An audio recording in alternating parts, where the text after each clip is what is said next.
sport, nous y restons.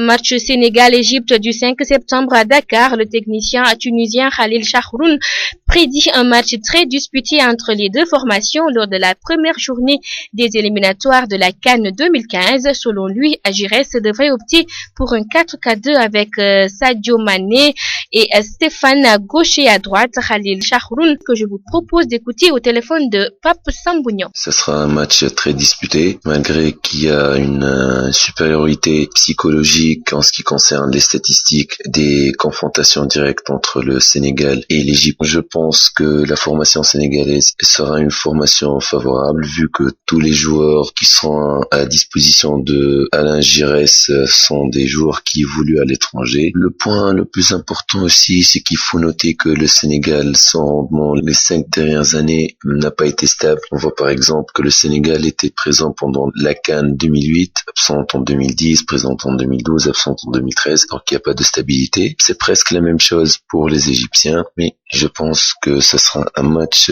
excellent entre ces deux formations. En ce qui concerne le tactique, je pense que qu'Alain Giresse, il pourra aligner 3 attaquants d'emblée. L'équipe devra être constituée autour d'un 4-4-2 avec un Sadio Mané à gauche et peut-être Stéphane à droite pour empêcher les latéraux égyptiens, très en vue dans le match d'acquitter convenablement leur tâche offensive. On connaît très bien et on sait tous que l'équipe égyptienne a une très bonne qualité, surtout sur les ailes, et avec une très bonne conservation de ballon. Il faut rappeler aussi que le football maghrébin en général est basé sur la vivacité, la conservation du ballon, etc. Et il faut aussi faire attention lorsque le ballon s'approche de la surface de la réparation de l'équipe sénégalaise. C'était à l'instant Khalil Chahroun, un technicien tunisien qui se prononçait sur le match du 5 septembre prochain.